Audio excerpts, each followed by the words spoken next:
This video is for the internal use of Geneshtim Innovative Learning. In this video, this is a follow-up video to the first one regarding why a virtual working environment. So this video is about how. And the first thing that we think about when working in a virtual environment is there are a number of challenges. The obvious thing is that it is harder to monitor staff. So because of that, corporate culture has to be very strong. So I need you, every one of you, to be very familiar and to live the corporate culture. The corporate culture document has already been posted in Yammer for I think since quite some time already. And we will be producing more videos regarding corporate culture. Your attitude is derived from the corporate culture. So your attitude is critical to make this work. In this kind of a virtual working environment, most of my businessmen friends have always been kind of saying to me, look, how can this work? Because, your staff are not being monitored all the time. So my answer to that is that if you have staff that need to be monitored all the time, then perhaps you have the wrong people. So this goes back to my assumption that you all will develop, the, live by the corporate culture and will develop a good attitude towards your work and towards the business. The other challenge that we face is that it is not possible to control issue of company assets. So we can't issue laptops to people because you are scattered all over the world.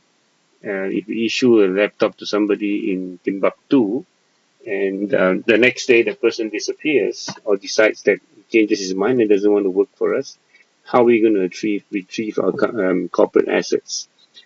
It is for this reason, and also for the reason that all the assets that you need to work with, basically today, should be owned by, most people would have anyway. So this is not special equipment.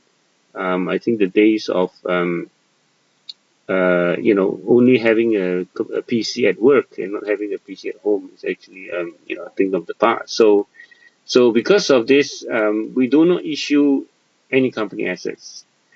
You realize, of course, that you are all treated as self-employed, independent contractors, and so you need to then have all the assets that you need to be able to provide the service that you need to provide as a self-employed person.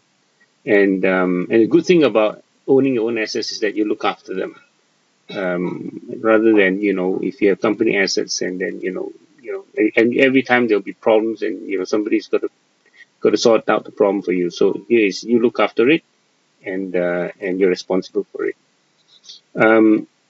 I don't think there's really any additional cost, but even if there is, and the reason why there's no additional cost is I believe all of you need to have this anyway as a everybody today has a laptop or a PC or a tablet, something like that. So even there is additional cost, it is compensated many times over by the savings as listed in the benefits you slide in our first video on why a virtual working environment. The time saved can be also is a major saving, and time saved can be up to 50% of normal working hours. So typical work week is 40 hours, and it is not unusual for people to spend 20 hours a week commuting because they might spend 2 hours each way every day. I think you all know that I simply hate rules, and my belief is that rules are made for people who need them, who need to be governed. I would hope that in one day we'll reach a point where we don't need to actually have rules because everybody knows how to behave, what to do, and have the right attitude. But in any case, for the time being, we try to keep the rules to the bare minimum.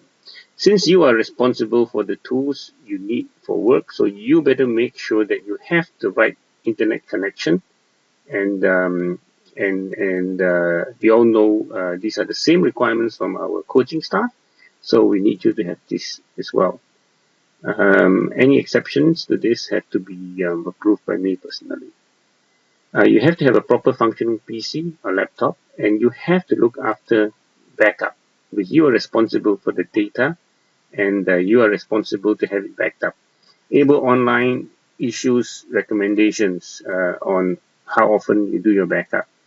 So you have to be responsible for it. If your laptop crashes and you don't have a proper backup and need time to reconstruct your data and your whatever you've done in your work, the time spent in reconstructing this is your own time. The company will not pay for this. You need to have a data-enabled smartphone, because we want to be a instantaneous response kind of business service. I'll talk a bit more about this later. Now, anytime any of this is not functioning, you are considered absent from work, for the simple reason is that you're not able to work effectively. And we are engaging you on the assumption that you can work effectively. So if you can't, and since all these tools are your responsibility, if the tools are not working, it's your responsibility too. Now, you have to be reachable and responsive. Skype is our main communications platform. So you're expected to be online with Skype whenever you're at work. If you're not at the workstation, you need to change your status to indicate why, what time you will be back, and date. Now, it should be what time you'll be back. Don't say that I'll be back in 20 minutes or half an hour, because we don't know when you posted that. Because Skype doesn't indicate when the status was changed. And please put the date, because I've seen people put, at lunch, or gone to do something, and we know that it's already 1 week old, Now, you have to update the status even if you are on NAD. You have already approval not to be working that day. Before you log out the previous day, please change the status and say, and on NAD on this date to this date. If your status indicates that you are available and you do not respond to Skype messages within 10 minutes, you are considered as absent from work that day. And this sounds drastic, but it is no different from a normal office environment. If you're not at your your work desk, and nobody knows where you are, nobody knows when you're coming back, and nobody can find you, you are considered absent. It's not acceptable behavior to do that. Responses have to be instantaneous at all times. We want to differentiate ourselves in the market as a service organization, that we are responding 7 days a week. All of us, the managers, all are subject to the same expectations, which means that you should have smartphone access, and you can actually check on your emails. You don't need to be responding to emails all the time, but at least you see what's going on. If something urgent, you know that you need to do something, you do something, you get on with it. And that you are able to do instant messaging like WhatsApp, Viber, whatever we choose to use. So you have to be familiar and to be also able to use these tools.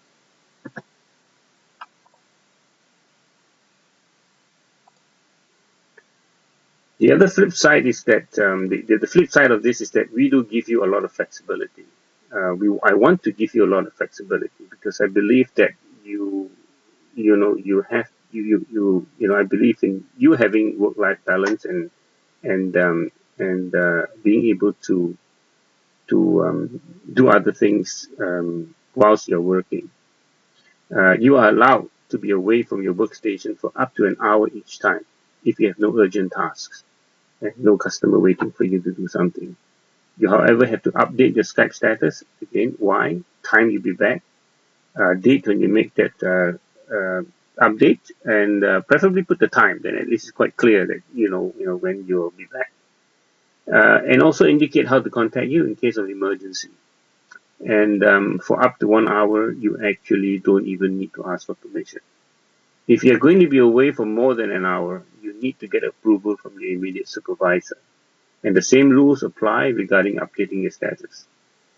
Now, if you are offline unexpectedly and without, not within your control, like there's power failure or there's an interruption to the internet connection that you have, please send an SMS to HR and also to your immediate supervisor.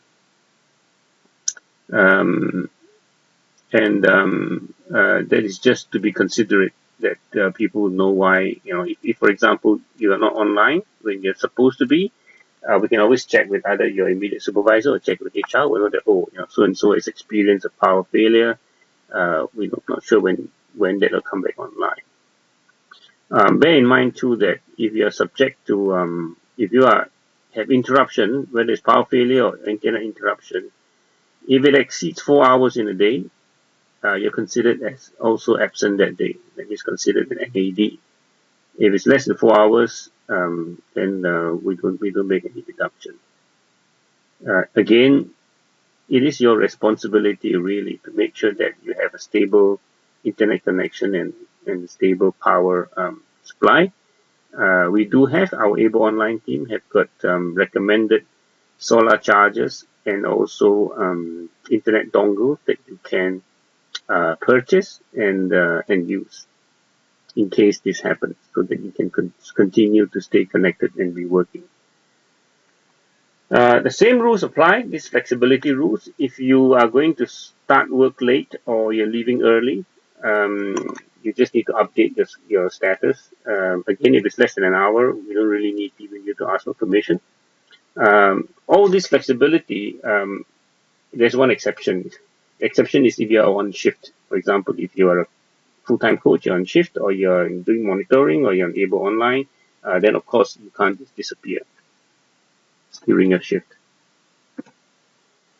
So those are the very basic rules, and we always say this. This is a Franklin D. Roosevelt quote: "Rules are not sacred; principles are."